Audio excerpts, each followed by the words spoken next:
provided 100% expensing. That's the one they like. And bonus depreciation for all new equipment and capital investments to help companies expand and shift production to America. They are so in love with that. They build a plant, they're able to deduct it immediately, the whole thing, rather than waiting 38 to 41 years in the old days. This is a miracle taking place. Nobody thought it would ever be done by any country, but it's done by us. It was what made my first term the most successful 4-year term that we've ever had from a financial standpoint. And now we've upped it. This is a 10-year program, not a 1-year program, but you're allowed to deduct everything in 1 year. It used to be 38 to 41 years. With tariffs, we've radically reduced our ballooning trade deficit, which was the largest in world history. We were losing more than $1 trillion every single year, and it was just wasted. It was going to waste. But in 1 year, I slashed our monthly trade deficit by a staggering 77%. And all of this with no inflation, something everyone said could not be done. There were a couple of brilliant people that actually thought I was doing the right thing. I thought I was doing the right thing. Now they all think I'm doing the right thing because they can't believe the numbers. American exports are now up by more than $150 billion. Domestic steel production is up by 300,000 tons a month, and it's doubling over the next 4 months. It's doubling and tripling, and we have steel plants being built all over the country. Nobody thought they'd see that. Factory construction is up by 41%, and that number is really going to skyrocket right now because that's during a process that they're putting in to get their approvals, and we've given very, very quick, fast approvals. In the process, we've made historic trade deals with partners covering 40% of all U.S. trade. Some of the greatest companies and countries in the world. We have countries as our partner, too. The European nations, Japan, South Korea. They're our partners. They've gone into massive deals with us, especially on oil and gas. And these agreements raise growth and cause stock markets to boom, not only in the U.S., but virtually every country that came to make a deal, because as you've learned, when the United States goes up, you follow. It's really become a staple. In America, I've stopped the nation-wrecking energy policies that drive up prices while sending jobs and factories to the world's worst polluters. They are indeed polluters. Under sleepy Joe Biden, new domestic oil and gas leases fell by 95%. Think of that. And they wonder, why was gasoline going up so fast? The gasoline actually topped $5 a gallon, and some places $7 a gallon, and more than 100 major power plants were violently shut down by incompetent people that had no idea what the hell they were doing. Under my leadership, U.S. natural gas production is at an all-time high by far. U.S. oil production is up by 730,000 barrels a day, and last week we picked up 50 million barrels from Venezuela alone. Venezuela has been an amazing place for so many years, but then they went bad with their policies. 20 years ago, it was a great country, and now it's got problems, but we're helping them. And those 50 million barrels, we're going to be splitting up with them, and they'll be making more money than they've made in a long time. Venezuela is going to do fantastically well. We appreciate all of the cooperation we've been giving. We've been given great cooperation. Once the attack ended, and they said, let's make a deal. More people should do that. But Venezuela is going to make more money in the next 6 months than they've made in the last 20 years. Every major oil company is coming in with us. It's amazing. It's a beautiful thing to see. The leadership of the country has been very good. They've been very, very smart.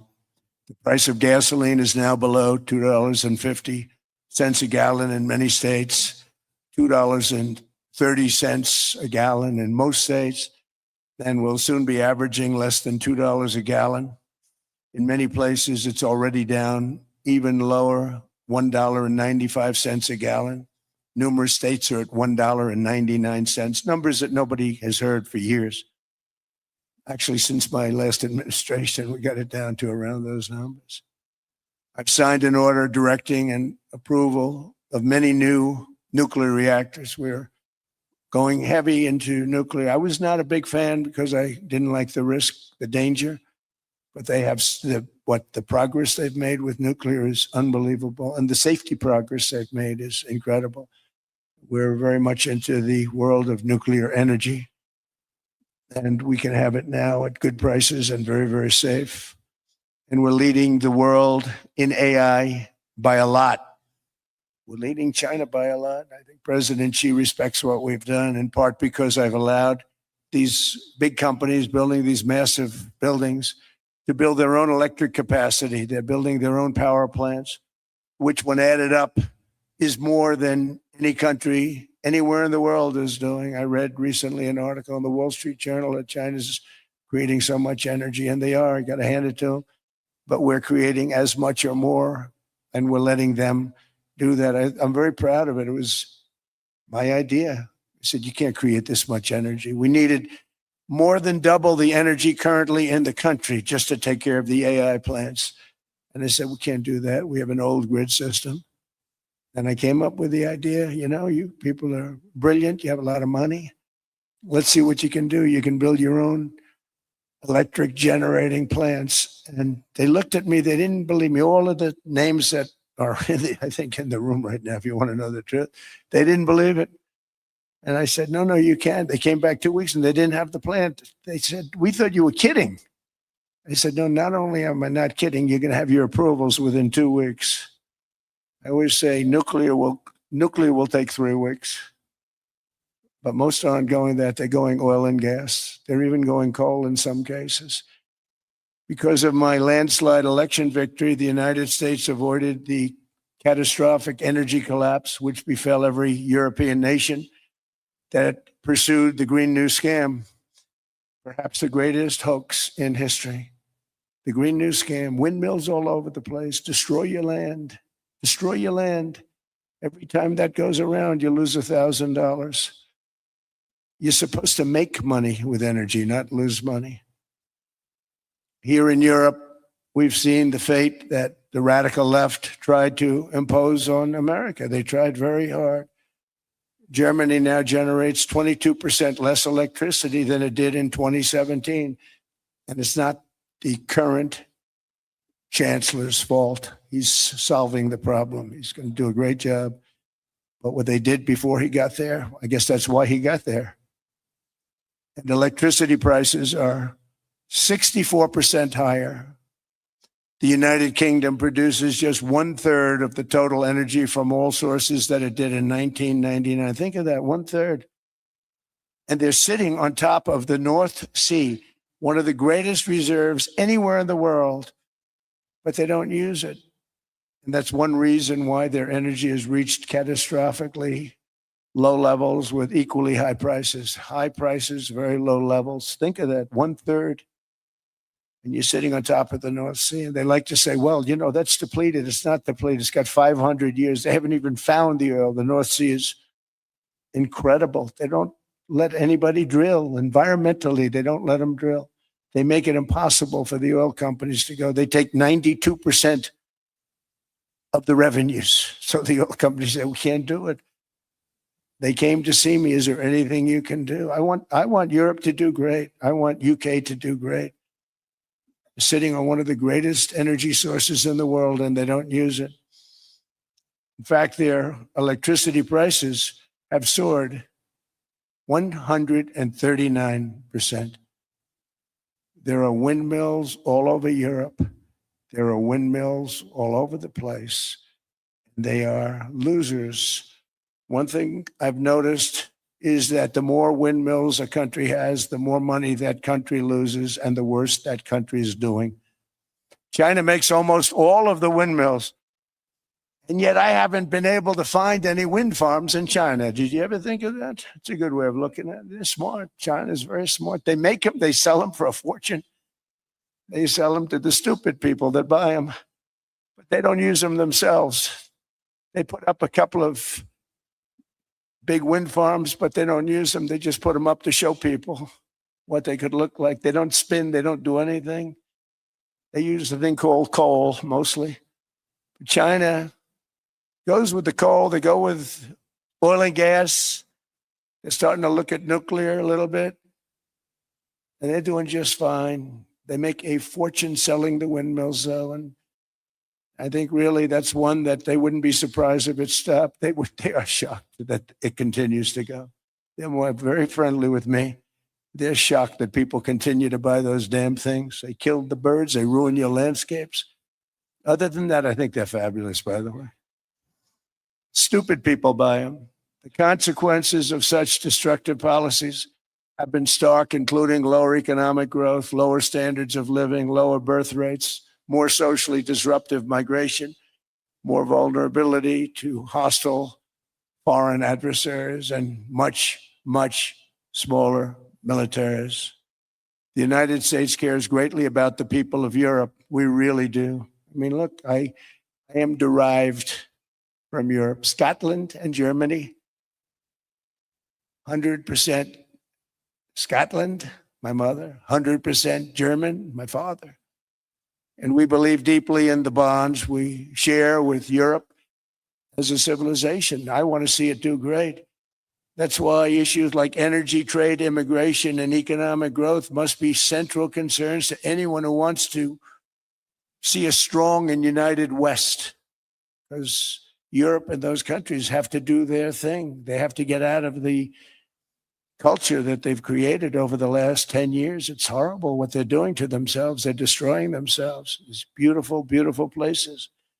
We want strong allies, not seriously weakened ones. We want Europe to be strong. Ultimately, these are matters of national security, and perhaps no current issue makes the situation more clear than what's currently going on with Greenland. Would you like me to say a few words of Greenland? I was going to leave it out of the speech, but I think I would have been reviewed very negatively. I have tremendous respect for both the people of Greenland and the people of Denmark, tremendous respect. But every NATO ally has an obligation to be able to defend their own territory. And the fact is, no nation or group of nations is in any position to be able to secure Greenland other than the United States. We're a great power, much greater than people even understand. I think they found that out 2 weeks ago in Venezuela. We saw this in World War II when Denmark fell to Germany after just 6 hours of fighting and was totally unable to defend either itself or Greenland. So the United States was then compelled. We did it. We felt an obligation to do it, to send our own forces to hold the Greenland territory. And hold it we did at great cost and expense. They didn't have a chance of getting on it, and they tried. Denmark knows that. We literally set up bases on Greenland for Denmark. We fought for Denmark. We weren't fighting for anyone else. We were fighting to save it for Denmark. Big, beautiful piece of ice. It's hard to call it land. It's a big piece of ice. But we saved Greenland and successfully prevented our enemies from gaining a foothold in our hemisphere. So we did it for ourselves also. And then after the war, which we won it big. Without us, right now, you'd all be speaking German and a little Japanese, perhaps.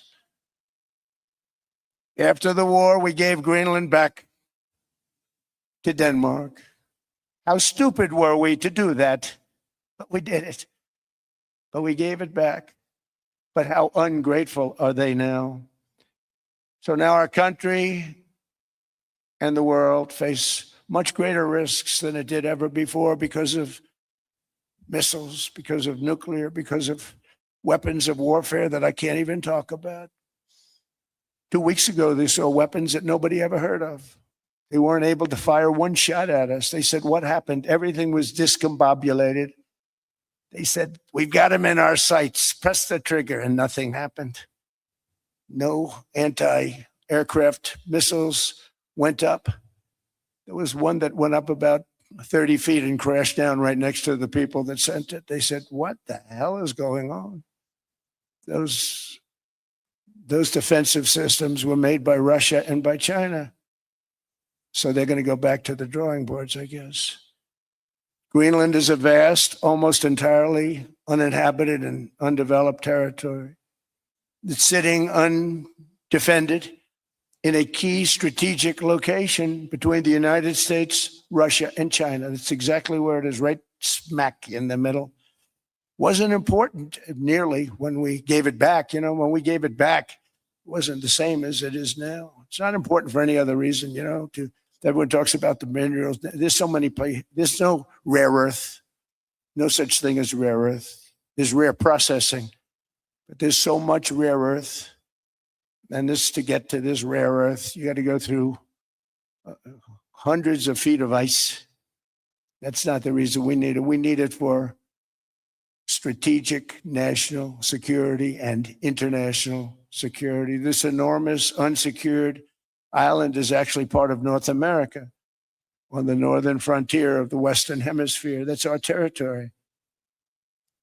It is therefore a core national security interest of the United States of America. And in fact, it's been our policy for hundreds of years to prevent outside threats from entering our hemisphere. And we've done it very successfully. We've never been stronger than we are now. That's why American presidents have sought to purchase Greenland for nearly 2 centuries. You know, for 2 centuries, they've been trying to do it. They should have kept it after World War II, but they had a different president. That's all right. People think differently. Much more necessary now than it was at that time, however. In 2019, Denmark said that they would spend over $200 million to strengthen Greenland's defenses. But as you know, they spent less than 1% of that amount. 1%. There's no sign of Denmark there. And I say that with great respect for Denmark, whose people I love, whose leaders are very good. It's the United States alone that can protect this giant mass of land, this giant piece of ice, develop it and improve it and make it so that it's good for Europe and safe for Europe and good for us. And that's the reason I'm seeking immediate negotiations to once again discuss the acquisition of Greenland by the United States, just as we have acquired many other territories throughout our history, as many of the European nations have. They've acquired. There's nothing wrong with it. Many of them, some went in reverse, actually, if you look. Some had great, vast wealth, great, vast lands all over the world. They went in reverse. They're stuck back where they started. That happens too. But some grow. But this would not be a threat to NATO. This would greatly enhance the security of the entire alliance, the NATO alliance. The United States is treated very unfairly by NATO. I want to tell you that. When you think about it, nobody can dispute it. We give so much and we get so little in return. And I've been a critic of NATO for many years. And yet I've done more to help NATO than any other president by far, than any other person. You wouldn't have NATO if I didn't get involved in my first term. The war with Ukraine is an example. We are thousands of miles away, separated by a giant ocean. It's a war that should have never started, and it wouldn't have started if the 2020 U.S. presidential election weren't rigged. It was a rigged election. Everybody now knows that. They found out. People will soon be prosecuted for what they did. It's probably breaking news, but it should be. It was a rigged election. You can't have rigged elections. You need strong borders, strong elections, and ideally a good press. I always say it. Strong borders, strong elections, free, fair elections, and a fair media. The media is terrible. It's very crooked. It's very biased, terrible. But someday it'll straighten out because it's losing all credibility. Think of it. When I went in a landslide, a giant landslide, won all 7 swing states, won the popular vote, won everything. And they only get negative press. That means that it has no credibility. And if they're going to get credibility, they're going to have to be fair. So you need a fair press. But you also need those other elements. And I inherited a terrible, terrible situation. If you look, the border was open. The inflation was raging. Everything was bad with the United States when I came into office. But I also inherited a mess with Ukraine and Russia, something that would have never happened. And I know Putin very well. He and I would discuss Ukraine. It was the apple of his eye, but he wasn't going to do anything. I said, Vladimir, you're not doing it. He would never have done it. It was terrible what happened. I could see it happening too. After I left, I could see it happening. Biden had given Ukraine and NATO $350 billion, a staggering sum, $350 billion. I came in and just like the southern border, just like inflation, just like our economy, I said, wow, this place is in trouble, meaning our country. All of these things were out of control. But the border was out of control. We fixed it with the strongest border anywhere in the world. And I've now been working on this war for 1 year, during which time I settled 8 other wars. India, Pakistan. I settled other wars that were Vladimir Putin called me, Armenia, Azerbaijan. He said, I can't believe you settled that one. They were going on for 35 years. I settled it in 1 day. And President Putin called me. He said, you know, I can't believe I've worked on that war for 10 years trying to settle it. I couldn't do it. I said, do me a favor, focus on settling your war. Don't worry about that one. What does the United States get out of all of this work, all of this money, other than death, destruction, and massive amounts of cash going to people who don't appreciate what we do? They don't appreciate what we do. Talking about NATO, I'm talking about Europe. They have to work on Ukraine. We don't. The United States is very far away. We have a big, beautiful ocean separating us. We have nothing to do with it. Until I came along, NATO was only supposed to pay 2% of GDP, but they weren't paying. Most of the countries weren't paying anything. The United States was paying for virtually 100% of NATO. And I got that stopped. I said, that's not fair. But then more importantly, I got NATO to pay 5%, and now they were paying, and now they are paying. So something nobody said was possible. They said, we will never go up higher than 2%. But they went to 5%, and now they're paying the 5. They didn't pay the 2, and now they're paying the 5. And they're stronger for it. And they have an excellent, by the way, Secretary General, who's possibly in the room. Mark, are you here? Yes, he's here. Hello, Mark. We never asked for anything, and we never got anything. We probably won't get anything unless I decide to use excessive strength and force, where we would be, frankly, unstoppable. But I won't do that. Okay, now everyone's saying, oh, good. That's probably the biggest statement I made, because people thought I would use force. I don't have to use force. I don't want to use force. I won't use force. All the United States is asking for is a place called Greenland, where we already had it as a trustee, but respectfully returned it back to Denmark not long ago after we defeated the Germans, the Japanese, the Italians, and others in World War II. We gave it back to them. We were a powerful force then, but we are a much more powerful force now. After I rebuilt the military in my first term and continue to do so today, we have a budget of $1.5 trillion. We're bringing back battleships.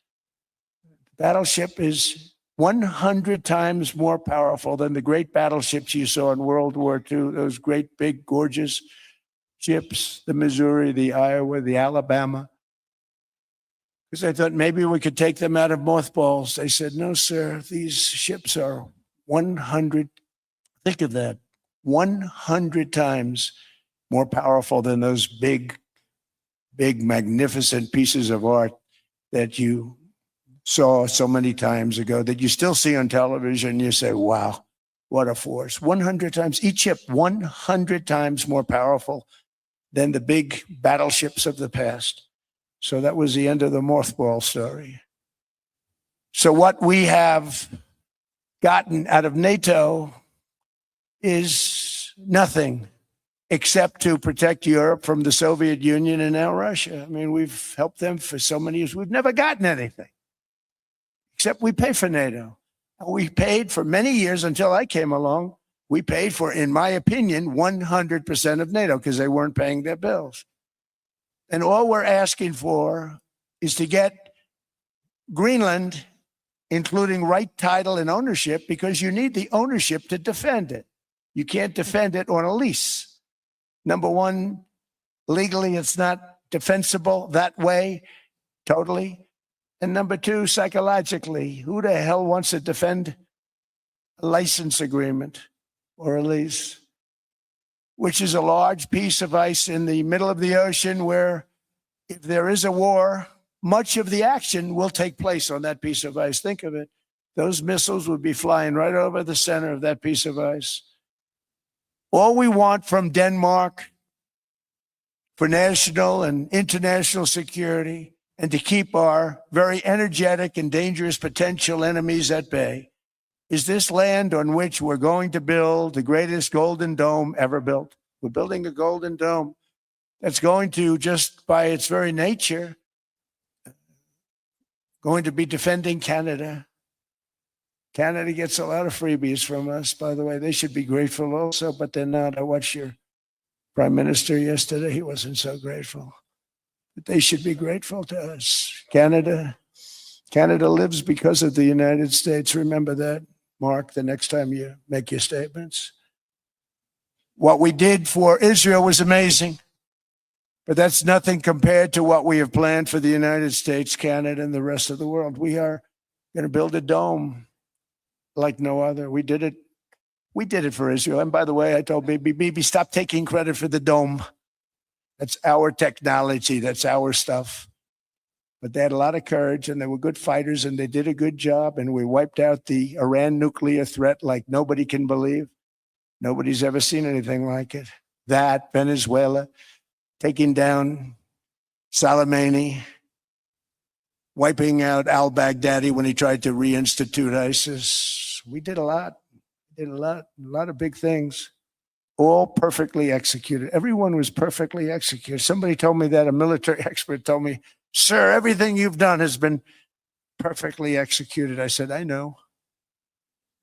So other presidents have spent, whether foolishly or not, trillions and trillions of dollars on NATO and gotten absolutely nothing in return. We've never asked for anything. It's always a one-way street. Now they want us to help them with Ukraine. And we say, we're going to. I'm really helping, not even them. I want to see, last week, if you saw, it was 10,000 soldiers, but last month it was 31,000 soldiers died. 31,000. That's this room times, the number of people in this room times 30. Think of it. 30,000 soldiers died in 1 month. The month before it was 27,000. The month before that it was 28,000. The month before that it was 25,000.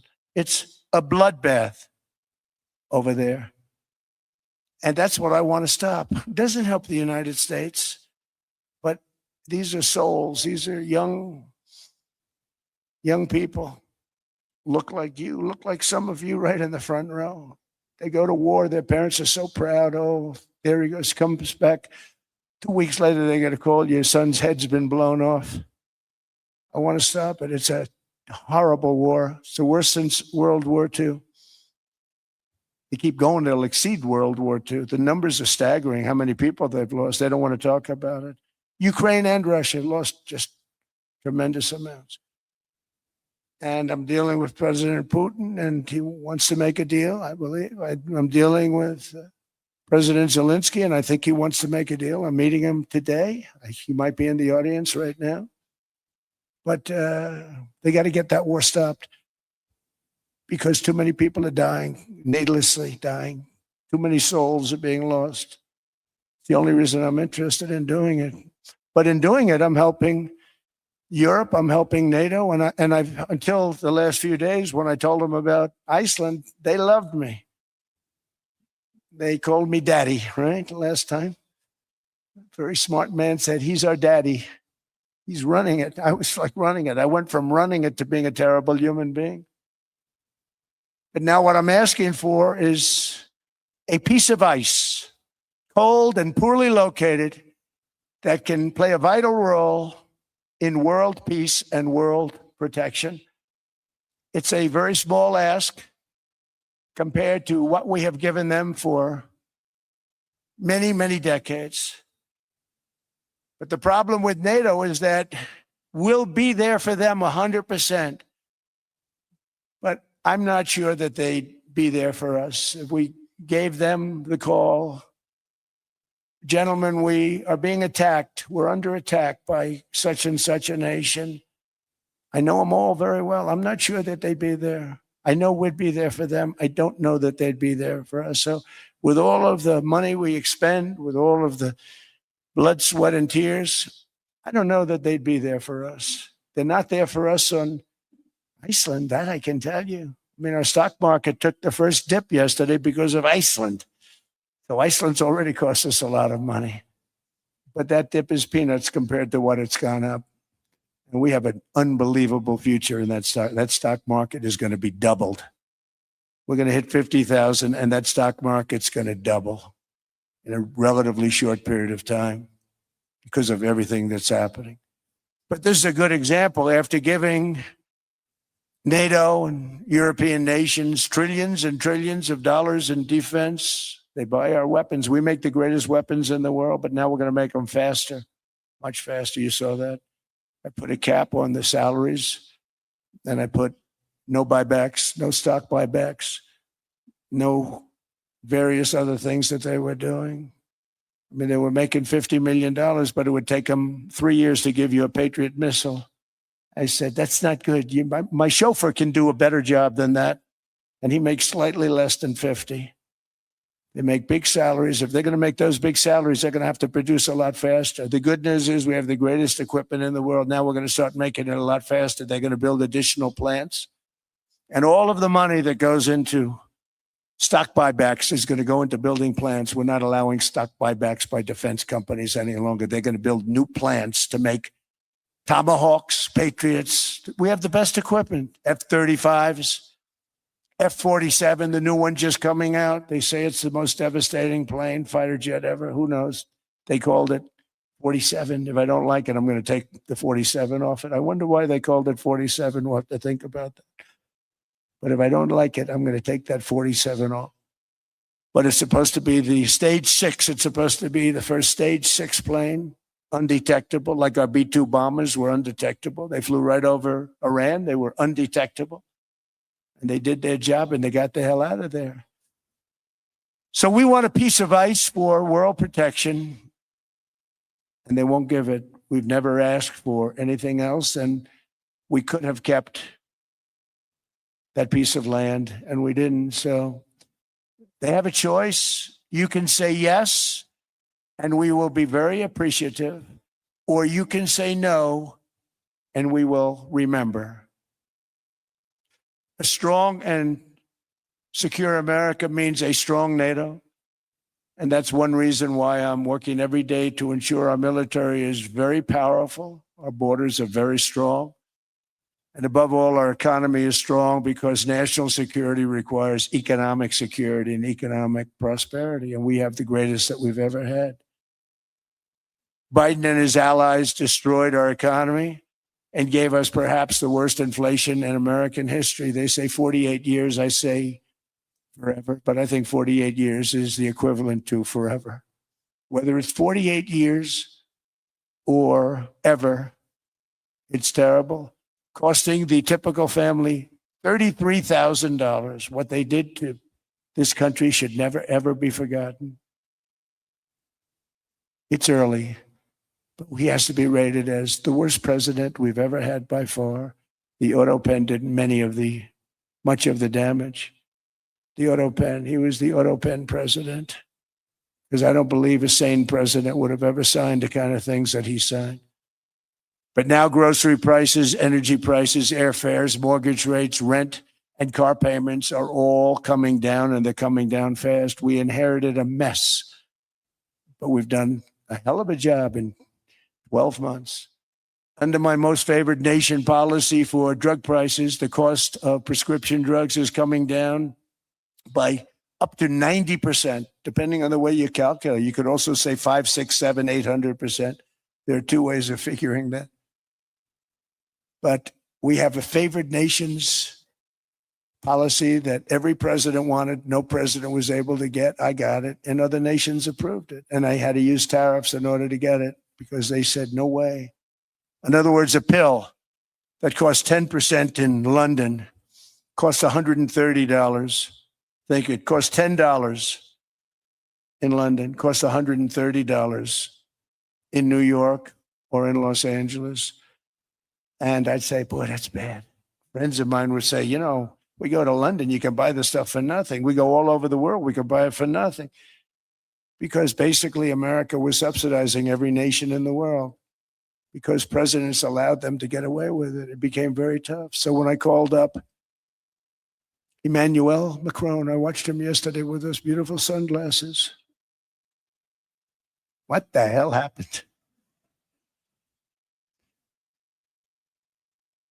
But I watched him sort of be tough.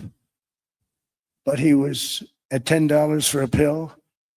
And I said, Emmanuel, and I have all the big pharmaceutical companies are in total agreement. It wasn't easy, by the way. They're tough, smart. They've been getting away with the scam for a long time. But they gave it up. But they said, you'll never get the countries to approve it. I said, why is that? Because they won't. They always said, we're not paying any more. Get the rest for the United States. So over the years, they stayed the same. We just went up, up, up. And I mean, we would pay 13, 14, 15 times more than some certain countries would. So I said, no, they'll approve it 100%. Sir, you'll never get them to approve it. I said, I guarantee you. But I actually sided with Emmanuel, who probably is in the room too. And I like him. I actually like him. Hard to believe, isn't it? And I said, Emmanuel, you're going to have to lift the price of that pill to $20, maybe $30. Think of that. That means it's a doubling of prescription drugs. Might be a tripling, might be a quadrupling. It's not easy. No, no, no, Donald, I will not do that. I said, yes, you will, 100%. He said, no, no, no. You're asking me to double. I said, Emmanuel, you've been taking advantage of the United States for 30 years with prescription drugs. You really should do it, and you will do it. I have no doubt. In fact, I am 100% sure you're going to. No, no, no, I will not do it. Because yes, in all fairness, Jim, he has to double or triple. Because the world being a bigger place than the United States, it's not that you meet in the middle. You just have to go up some, and we come down a lot. They go up a little, we come down a lot. So we're at $130. They're at 10. So they may have to go to 20 or 30. No more than that. I said, Emmanuel, you're going to be doubling or tripling? No, no, no. I said, here's the story, Emmanuel. The answer is you're going to do it. You're going to do it fast. And if you don't, I'm putting 25% tariff on everything that you sell into the United States and a 100% tariff on your wines and champagnes. And that's about 10 times more than what I'm requesting. And you're going to do it. I don't want to go public with it, but you may make me do that. No, no, Donald, I will do it. I will do it. It took me, on average, 3 minutes a country saying the same thing. You will do it. They all said, no, no, no, I will not do it. You're asking me to double the cost of prescription. I said, that's right, because you've been screwing us for 30 years. And they said, we will not do it. I said, that's all right. On Monday morning, we're putting a 25, 30, 50. I gave different numbers for different countries. This is also national security we're talking about. Not fair. We're not going to subsidize the whole world.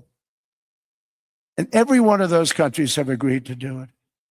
So one of the biggest things that I've done is the fact that we have now most favored nation. We will pay whatever the lowest price is in the entire world. So our drug prices are going to be coming down by staggering 90%. Again, you could say 1,000%, 2,000%. Depends on the way you want to figure it, but we'll go with the way the fake news likes it better because it sounds, can you imagine a 90% reduction sounds much worse.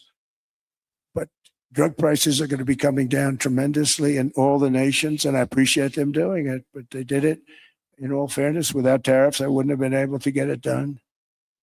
After declining $3,000 under Biden, real incomes are up in the United States by $2,000, $3,000, and even $5,000 and more.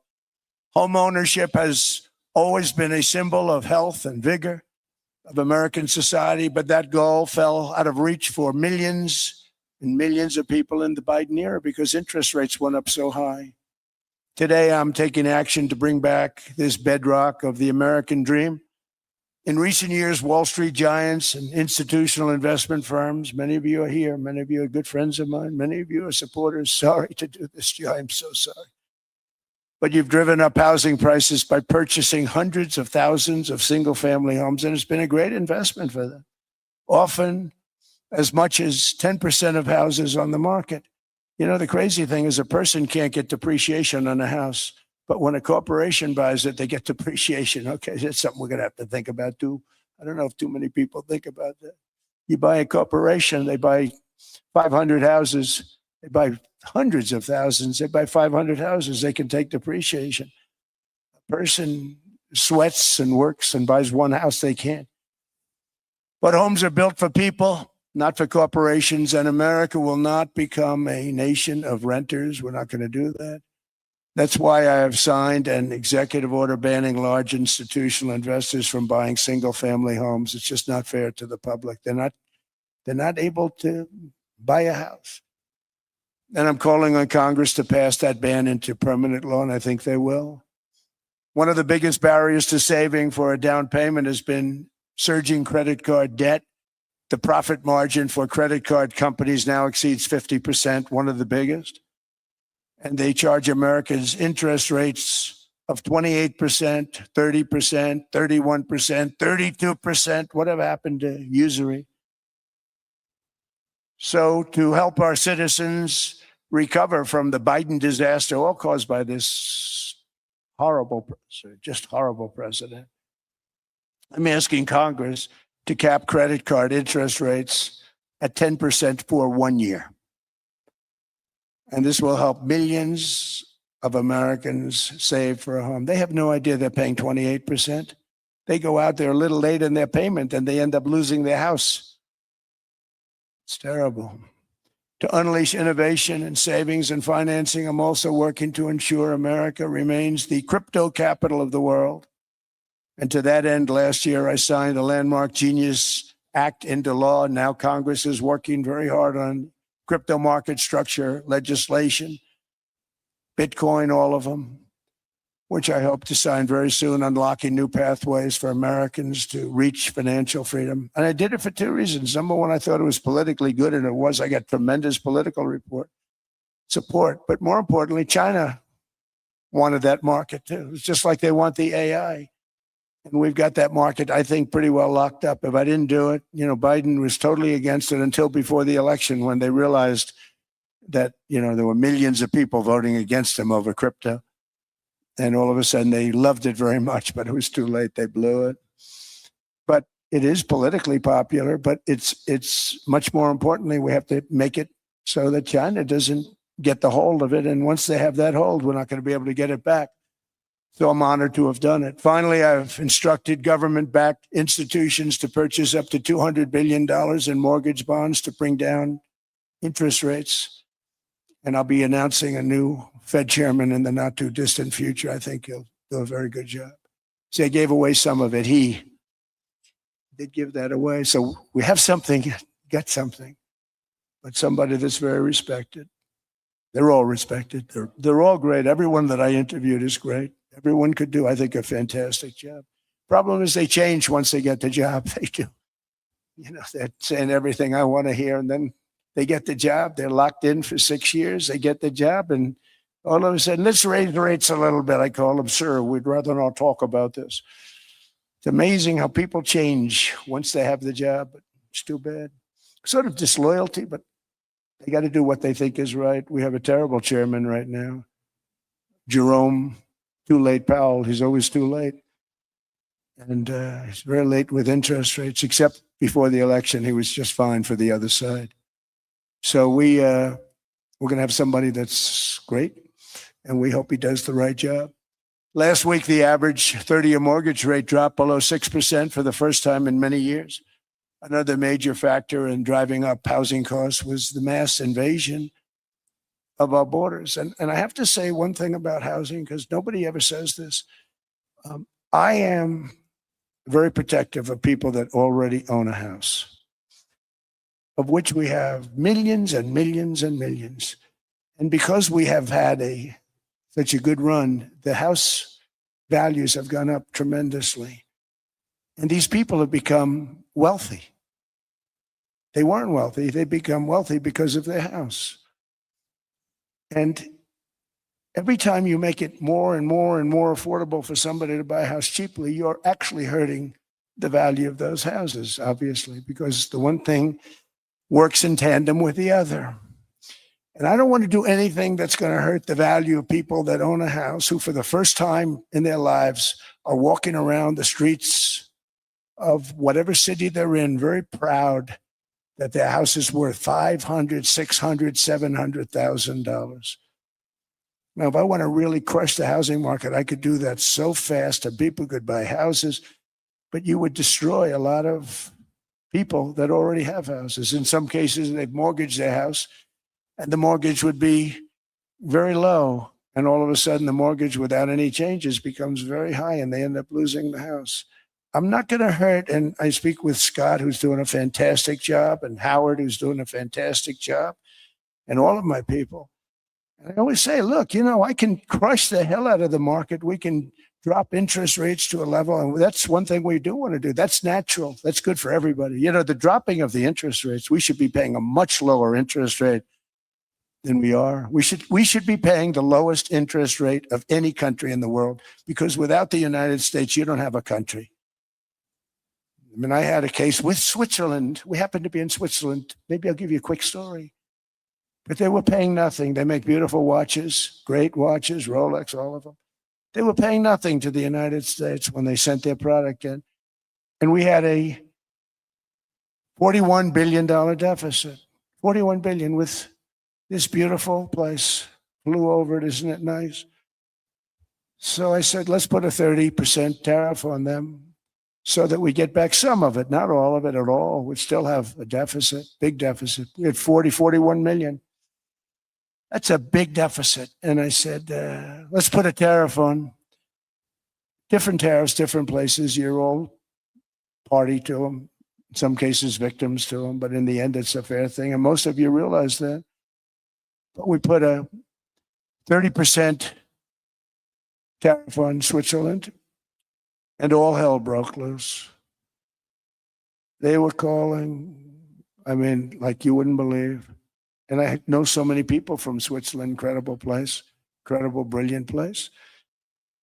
But I then realized that they're only good because of us. And there's so many other examples. Us and probably other places, but a majority of the money they make is because of us, because we never charged them anything. So they come in, they sell their watches, no tariffs, no nothing. They walk away, they make $41 billion on just us. So I said, no, we can't do that. So I'm going to bring it up. I still would have a deficit pretty substantial, but I brought it up to 30%. And I guess Prime Minister, I don't think President, I think Prime Minister called a woman, and she was very repetitive. She said, no, you cannot do that, 30%. You cannot do that. We are a small, small country. I said, yeah, but you have a big, big deficit. You may be small, but you have a bigger deficit than big countries. He said, no, please, you cannot do it. Kept saying the same thing over and over. We are a small country. He said, but you're a big country in terms of, and she just rubbed me the wrong way, I'll be honest with you. And I said, all right, thank you, ma'am, appreciate it. Do not do this. Thank you very much, ma'am. And I made it 39%. And then all hell really broke out. And I was paid visits by everybody. Rolex came to see me. They all came to see me. But I realized, and I reduced it, because I don't want to hurt people. I don't want to hurt them. And we brought it down to a, lower level. Doesn't mean it's not going up, but we brought it down to a lower level. But they pay now, tariff. But I realized that we have many places like that where they're making a fortune because of the United States. Without the United States, they wouldn't be making anything. Think of it. Switzerland made $41 billion on us. And as she said, it's a small place. And I realized with that, I don't know, it was so because she was so aggressive. And I realized in that conversation that the United States is keeping the whole world afloat. Many places, I could give you 6, 7 places just in the people in this little area. I know every one of them. They're sort of, they're looking down. They don't want to see me and they don't want to stare me in the eyes. But they're taking advantage of, everybody took advantage of the United States. But I've been very fair and I gave them a tariff and it was fine. But I realized that without us, it's not Switzerland anymore. Without us, it's not any of the countries that are represented here. And we want to work with the countries. We want to work with them. We're not looking to destroy them. I could have said 39, 40%. I could have said I want a 70% tariff, then we make money with Switzerland. But Switzerland would have been probably destroyed, financially destroyed. I don't want to do that. But we should be paying the lowest interest rate of everybody. I hope Scott's listening to this, because we should be paying the lowest interest rate of everybody. Without us, most of the countries don't even work. And then you have the protection factor. Without our military, which is the greatest in the world by far, without our military, you have threats that you wouldn't believe. You wouldn't believe. You don't have threats because of us, and that's because of NATO. One other thing, and I have to say it so importantly, in the old days, and I used to say I'm the youngest in the room. Now I'm among the older. I hate to say it. I don't feel old, but I'm among the older. But I remember not long ago, 20, 25 years ago, when good news came out about, let's say, the United States. The United States had a great quarter. The United States had a great month. All the stocks went up. And that's the way it's supposed to be. Now, when they say the United States had a record quarter, it's unbelievable how well it's doing. All the stocks crash because they say, oh no, inflation, they're going to raise interest rates. And they do. Some of these stupid people like Powell, they raise interest rates. And what they do is they stop you from being successful. It used to be when we had a great quarter, a great month, great earnings, great anything, any good news, the stock market went up. That's the way it's going to be. We got to do that again because that's the way it should be. Now, when we have a great month, they want to kill it. Like we did over 5%. People were surprised. We should do 20%. We could do 25%. When we announce good numbers, and the reason is they're so petrified of inflation.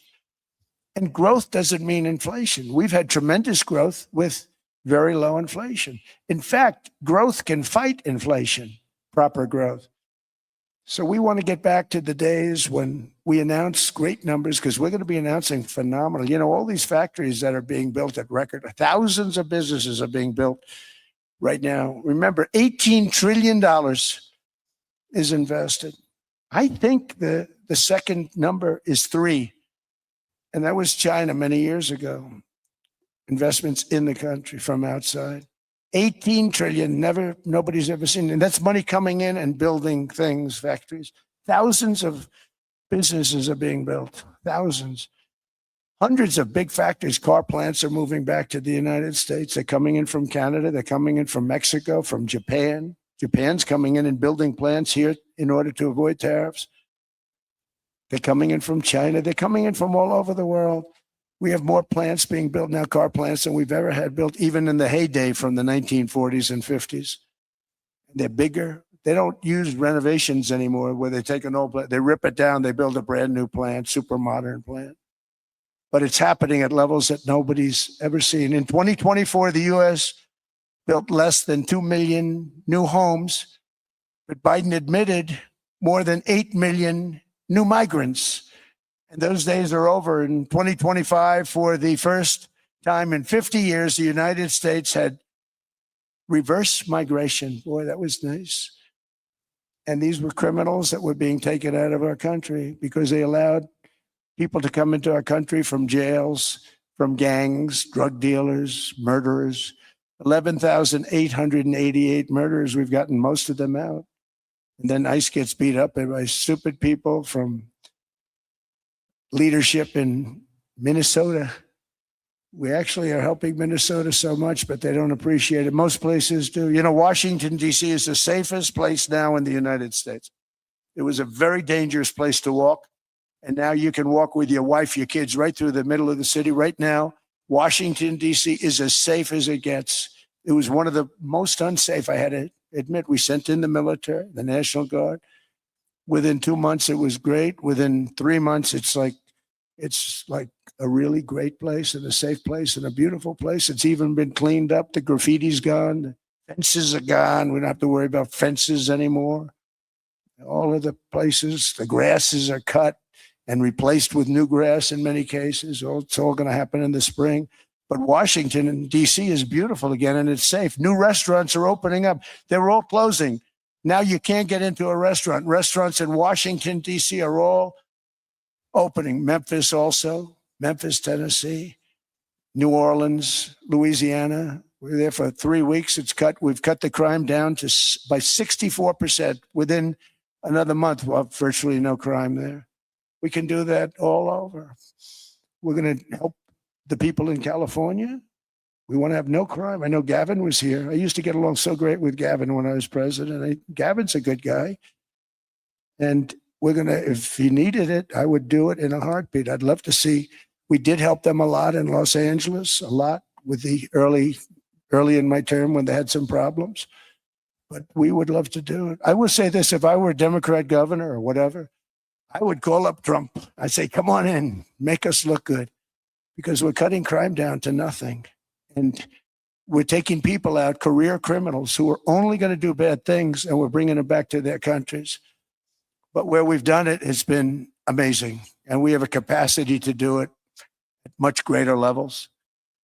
We're cutting illegal aliens off welfare and other government benefits. And I have directed that starting immediately, there will be no more payments to sanctuary cities, because they are really just sanctuaries for criminals. They're really protecting criminals. And those are the ones we have to get out of the country: murderers, drug dealers, the mentally insane. They emptied their mental institutions into the United States.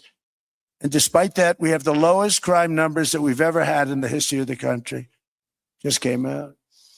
But equally importantly, we're cracking down on more than $19 billion in fraud that was stolen by Somalian bandits. Can you believe that Somalian? They turned out to be higher IQ than we thought. I always say these are low IQ people. How did they go into Minnesota and steal all that money? And we have, they're pirates. They're good pirates, right? But we shoot them out of the water just like we shoot the drug boats out. They're not pirating too many boats lately. Do you notice?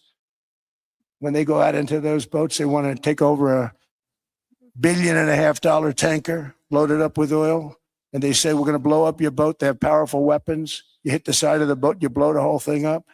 The insurance companies are petrified. So they say, just give them the boat. We'll give them money instead. And I don't do that. We blow them right the hell out of the water. We see them going out. We blow them out of the water. We don't have any pirates so much anymore. If we do, they won't be there long. We've cut down with the hitting of the boats that are loaded up with drugs, including submarines. Can you believe they actually buy small? They call them mini subs, very fast. They're meant for drugs. We've knocked out 2 of them. The Democrats say they were fishing. You have ruined somebody's fishing weekend. I would say a submarine is not a fishing boat. You don't fish. But we've knocked down drugs by water, the oceans, the sea, by 97.2%. Think of that. And I actually say, who the hell are the 3%? Because I would not want to be piloting one of those boats. We knocked them down, and now we're going to start on land. We're going to knock it all out. The land is the easy part. What we did on sea is incredible, and that's our great military. The situation in Minnesota reminds us that the West cannot mass import foreign cultures, which have failed to ever build a successful society of their own. I mean, we're taking people from Somalia, and Somalia is a failed, it's not a nation, got no government, got no police, got no military, got no nothing. And then we have this fake congressperson who they just reported is worth $30 million. You believe this? Ilhan Omar, talking about the Constitution provides me. She comes from a country that's not a country, and she's telling us how to run America. Not going to get away with it much longer, let me tell you. The explosion of prosperity and conclusion and progress that built the West did not come from our tax codes. It ultimately came from our very special culture. This is the precious inheritance that America and Europe have in common. We share it. We share it, but we have to keep it strong.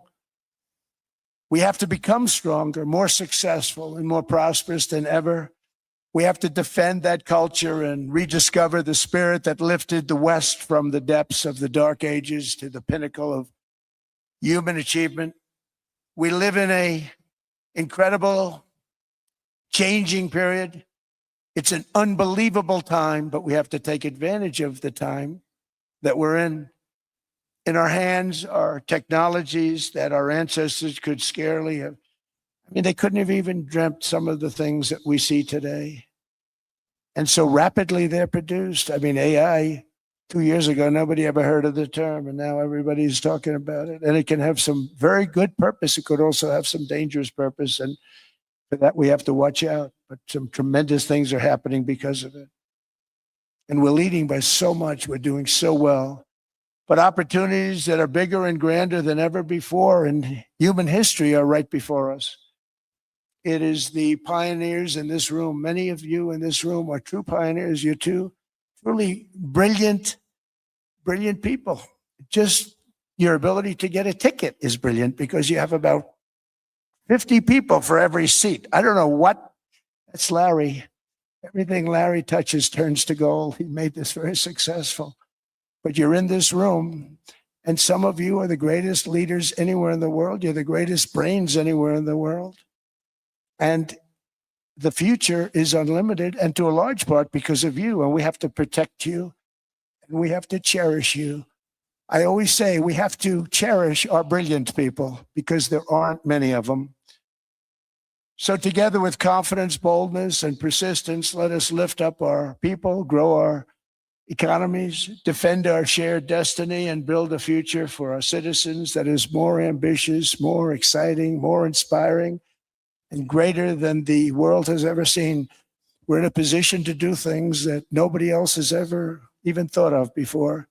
And many of the people in this room are the ones that are doing it. And I want to congratulate you, and I'm with you all the way. You can do things that nobody else can even think about. So I congratulate you on your tremendous success. And the United States is back, bigger, stronger, better than ever before. And I'll see you around. Thank you all very much. Thank you very much.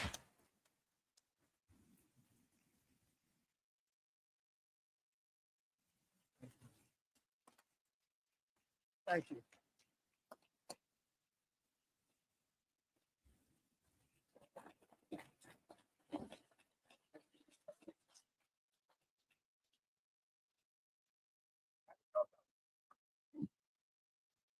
This was supposed to be a nice fire chat, Mr. President. Yes, good.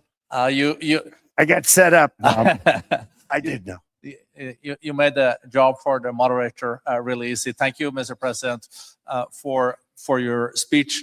I do have a few follow-up questions, if it's okay. I don't think I should start with Greenland, maybe. I'll start with the economy. The U.S. economy is doing really, really well. But how to sustain this growth moving forward? Because there's always a recession looming around the corner. Well, you know, the one thing about economies and recessions is sometimes you get hit unexpectedly and there's nothing you can do about it. All brilliant people, but there's nothing. One example was COVID. We had an economy going at levels like nobody had ever seen my first 2.5, 3 years. And then I heard the word pandemic, not COVID. They came up with that name over a period of time. We won't get into that. But I heard the word pandemic. And I had a poll come out that was so strong just prior to that. And I was with the two best pollsters, McLaughlin, Fabrizio, and they said, sir, George Washington and Abraham Lincoln, if they came back and ran as president and vice president, they couldn't beat you. And then what happened is the following day, I was told to stay tuned because there's something really bad happening in China. There are bodies laying all over Wuhan, right around that certain building that we talk about. I always said it came from Wuhan. It did come from Wuhan. And they were body bags. We saw it by satellite. And they said, there are strange things happening in China. And so it began. And we ended up with the COVID and the whole world suffered. We did a phenomenal job. I don't think we got the credit we deserve. We did something that Operation Warp Speed, which some people say was one of the greatest military feats ever. We did a great job. Use our military, use a lot of people. But sometimes you get hit with things, nothing you can do. You get hit with things like that unexpectedly. And we got through it. And when I left, the stock market was higher than it was previous to the COVID coming up. And that was, I called it a great achievement. But things happen, bad things happen. The things that we can stop are wars if we're smart. That we can stop. Those are a matter of being intelligent and having intelligent people on the other side, because wars are the worst of all. Wars are worse than anything.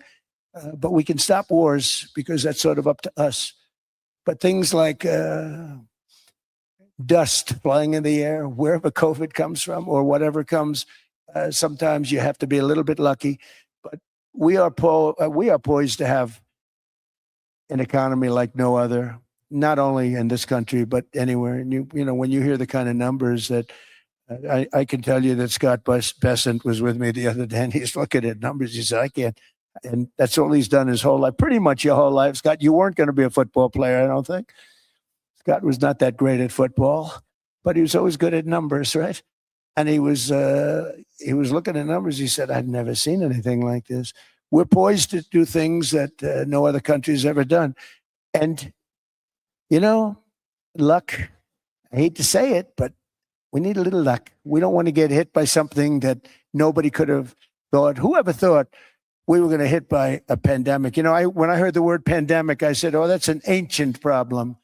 World War I, they lost 100 million people. It actually ended World War I. A lot of people don't know.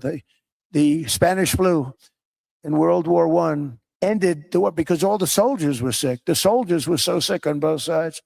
And that war was raging, and they were all dying from the Spanish flu. They were sick as dogs. They couldn't fight. So, you know, you don't know how that would have turned out. But so we do, I mean, subject to that, and I always have to put a caveat in for it, but we're poised to have the greatest growth of any large country. I think any country that there's been. When you look at what's happening in the United States, it's really amazing. Thank you. One thing that maybe keeps you up at night, I know you don't sleep that much anyway, Mr. President, is the debt. The U.S. debt is high, is now the biggest expenditure on your budget. How to get out of that impasse? Well, the big thing is growth. I mean, growth is the way. If we grow like this, we go from having a $37 trillion. We go from having high debt to low debt. But we also are cutting expenses, you know, the old-fashioned way. We have extraordinary growth. I think we're going to be growing our way out. I think we're going to be paying off debt. We're taking in tremendous money from tariffs fairly. And again, I'm using them judiciously. You know, Switzerland's a case study. I could have gotten much more. I could have asked for much more. But we're using them judiciously. But I think growth, most importantly, and then cutting costs. Now, if you take a look at Minnesota, $19 billion in fraud and other things. People going to airports, they came into the country, they don't have 10 cents, and they're leaving with hundreds of thousands of cash in their bags. When we get to that, and our DOJ, Pam, and Todd, and all the people that work over there, and all of the people that work in here, I can tell you, Scott Bessent is working on that. It's a priority, right? You have your whole team. We're in there looking for where this money is coming from, how much it is. It could be more than $19 billion. Can you believe that? That's just one state. If we were able to cut out 50% of the fraud, 50%, and we should be able to do better than that, we would have a balanced budget without having to talk about even growth. So we have a lot of options, but we're working very hard on that. That's a big deal. It's not just the protests, the fake protests done by agitators and, professional insurrectionists. That's what they are. They're professional troublemakers. But we are looking very strong at the money too in Minnesota and other places. I think, Mr. President, also the $500 billion invested in artificial intelligence and the frontier technologies last year also were driving growth exponentially in the U.S. Well, AI has been a big factor. AI is massive. I mean, Mark Zuckerberg showed me a plant where he put it over a map of Manhattan, and it was basically the size of Manhattan. This is not, I said, you got to be kidding. It's a plant that was miles long, miles wide, very high. I don't think it was as high like the Empire State Building, but it was high. And it literally covered most of the island of Manhattan. That's called a big plant. And, when I heard they're going to spend $50 billion building it, I said, if you spend $50 million, you can build a nice little shopping center. If you spend $500 million, you can build a good shopping center. But how do you spend $50 billion? When I looked at this thing, I said, you think you'll be able to do it for that?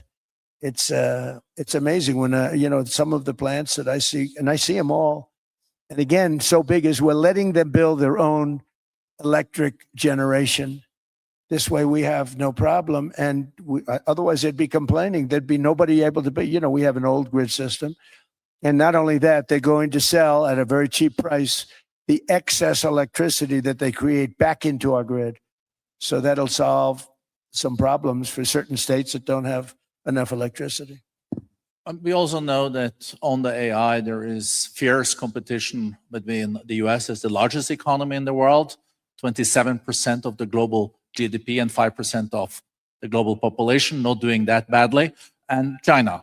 And we know that competition is very tough on AI. I know you're heading to a state visit to China in April. How do you see the US-China relationship moving forward? Are you able to combine this tough competition with also collaboration? So I've always had a very good relationship with President Xi and with President Putin. Talk about, the larger powers. But I've always had a very good relationship with President Xi of China. He's an incredible man. What he's done is amazing. He's highly respected by everybody. And I do now. I mean, now I have good. It was very severely interrupted by COVID. I used to call it the China virus, but he said, do you think you could use a different name? And I decided to do that because why should we have a problem over that? But I would do that, and they were a true diplomat, huh? I became a diplomat for the first time. Well, who taught me that? Marco Rubio. He said, let me teach you about diplomacy. Hey, any guy that gets approved by 100% of the votes, think of it. He got liberal Democrats and radical right Republicans to approve him. He's the only one. The next one was lost 45 votes, right? But he got all 100 votes voting for him. And at first I wasn't happy about it. I said, wait a minute, I don't like that. And now it turns out that the Democrats probably wish they didn't do that. And Marco has been fantastic. Marco, stand up, please. You have done a great job as Secretary of State. He's going to go down as the best Secretary of State. And Scott, and we have Susie, who's the first female Chief of Staff, and she's the best Chief of Staff, too. And I see Howard Lutnick, who I know spoke, and Howard's fantastic. Some of the deals we're doing are great. And I want to pay particular attention because we have Chris, and Chris, you got up and spoke. I think he's the number one oil man in the world, because I was going to put Doug Burgum, who's fantastic. I don't know if Doug's here. Is Doug here? Doug Burgum is fantastic. He said, "Sir, there's one man better than me." And he introduced me to Chris, and he turns out to be. So we're drilling more oil and gas now than we ever have, by almost double. Is that right, Chris? And on top of it, we got a lot coming out of Venezuela. So anyway, so we're doing great. The country is just doing great. We have great people. Thank you. And I see other people. We have Steve Witkoff. We have Jared. I got so many people. I'm in trouble, because when I go back, they're going to be people with long faces. Sir, you didn't introduce me. I got so many people. And we have a lot of the greatest people anywhere in the world. I know them all. So I won't continue, because we'd be here all day. Thank you, Mr. President. We also know that you're a deal maker, and then maybe coming back to Greenland and Ukraine. What kind of deal in the end do you see between the U.S. And Denmark? Because I guess you see it now as a negotiation going on, or? Well, it's costing Denmark hundreds of millions a year to run it. Denmark's a small country and wonderful people, but it's very expensive. It's a very big piece of ice, and it's very important. I mean, I don't want to repeat the speech, but it's very important that we use that for national and international security. That can create a power that will make it impossible for the bad guys to do anything against the perceived good ones. And it's a great block for Europe. Just like, Denmark was supposed to spend hundreds of millions of dollars. They didn't spend the money. They didn't spend anything almost. And we'll see what happens. I just say this. NATO has treated the United States of America very unfairly. We never asked for anything. We never got anything. We actually took care of the needs of NATO for years and years, which I felt was always unfair. So I got NATO to pay, because they're rich countries. But I think it's time that NATO step up. We're helping them with Ukraine. Without us, I think Putin would have gone all the way. I think we have it. I think that could have been a World War III, if you want to know the truth. If Kamala was elected, or Joe, any one of those, those thinkers, I think you could have ended up in World War III. And I will say Steve Witkoff has been dealing incredibly with.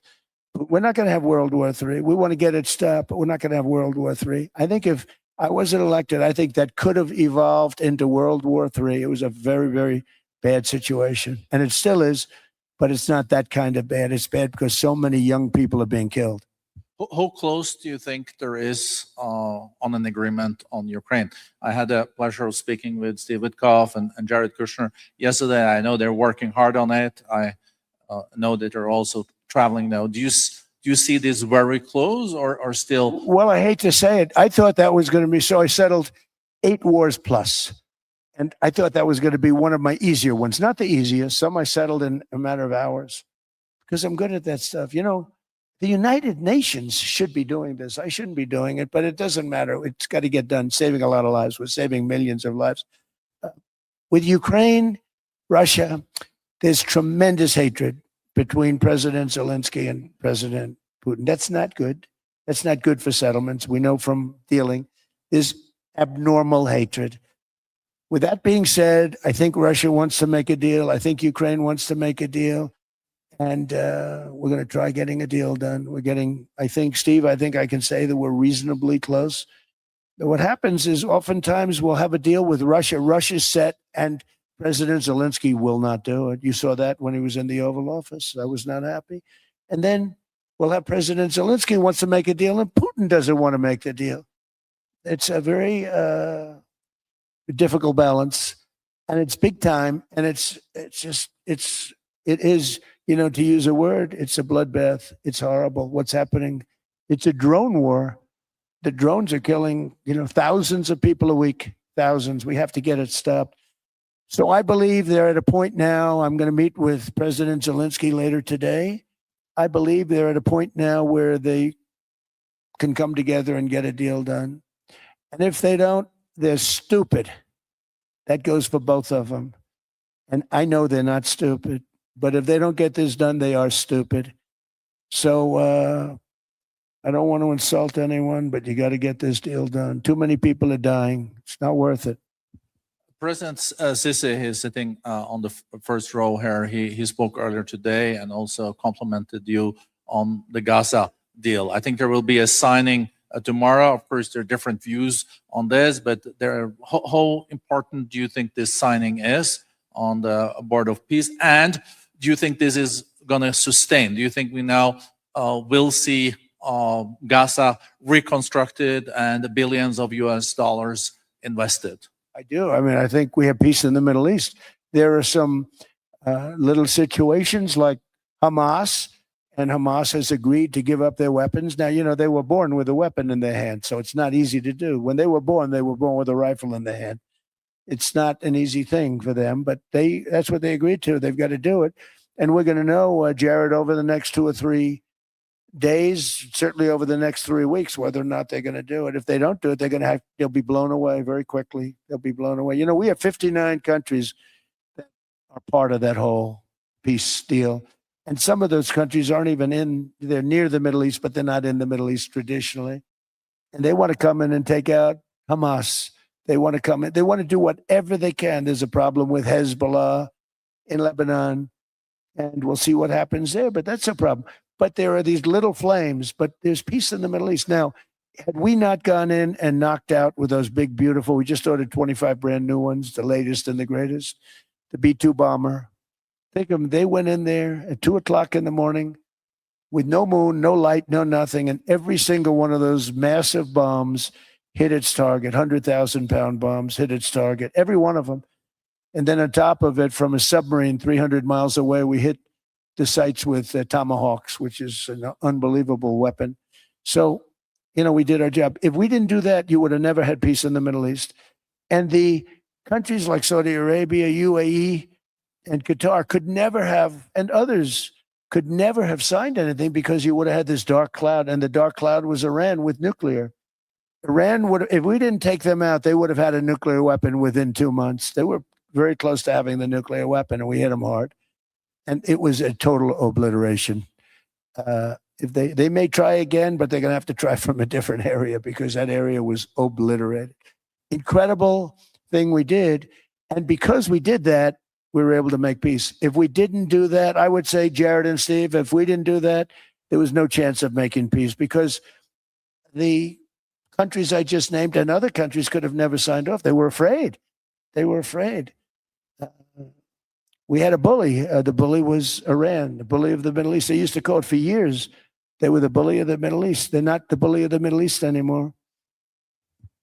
Mr. President, I know you even had to change plane last night. So I guess you didn't have much sleep, but I think but your energy is still there. I know you have several bilateral meetings. I know you're also hosting a reception. So thank you so much for coming back to Davos. Thank you so much. It's highly appreciated. Well, thank you very much. Thank you, everybody, very much.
Do you like Cameron?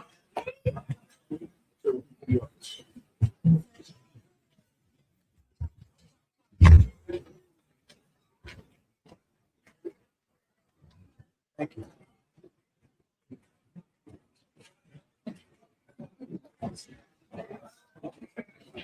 Perfect. Thank you. Not so in. Hold on 1 second. Just so we have. Albert. Yeah, just getting the risk of delegation. Where can you put them?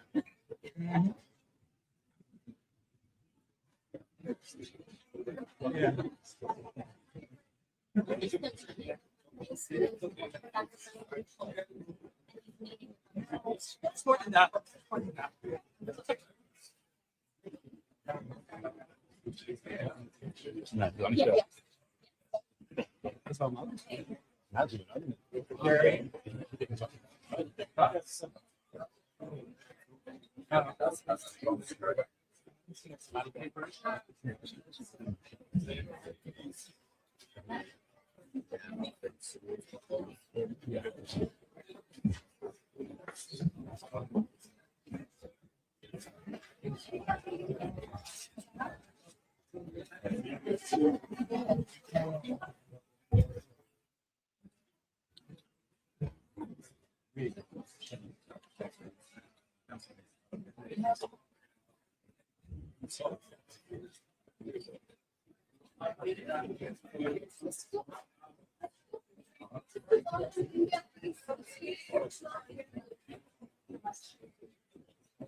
You like to repeat that? Can you serve it? How many times can you do? Well, Depends on how long you So you can do it for a long time. yes, Well, that's very unusual. It is. but it's also great stability, political stability. Yeah, no, it's got some assets, absolutely.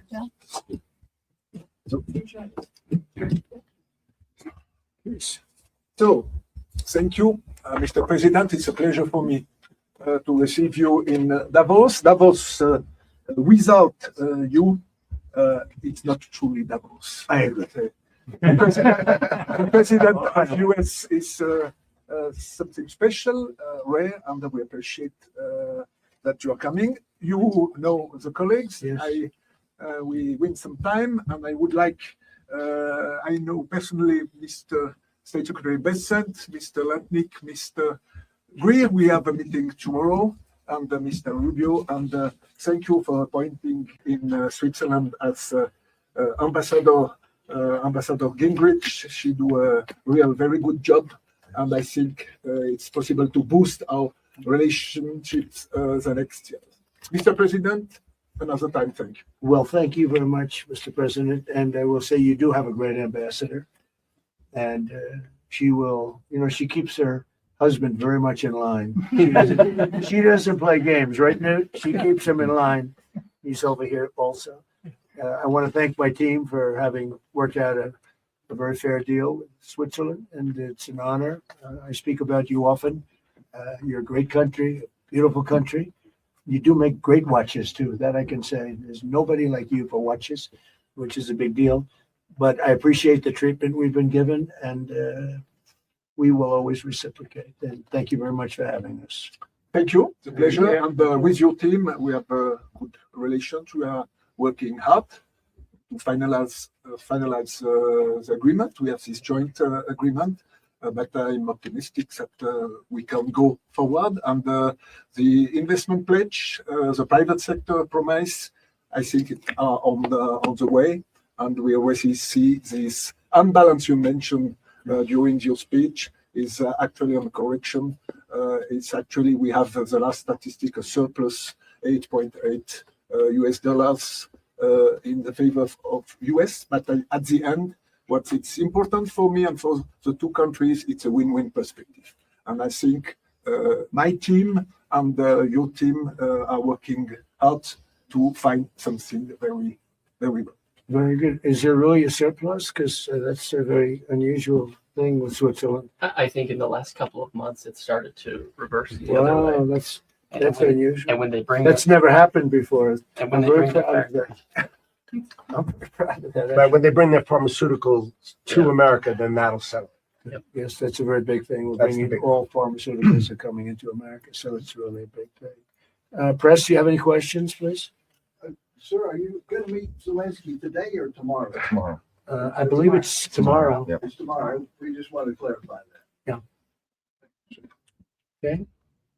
Switzerland's a great place, and we appreciate being here. Thank you all very much. Thank you, Handshake, Thank you, Laura. Thank you, Thank you, Brad. Thank you. Thank you, Let's move. Thank you. Thank you, Brad. Thank you, Brad. Let's go. Keep going. Thank you, Brad. Please hurry. Thank you, Brad.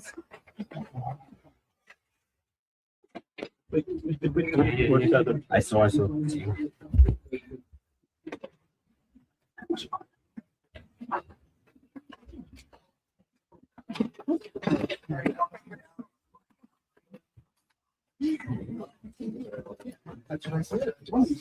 Yeah.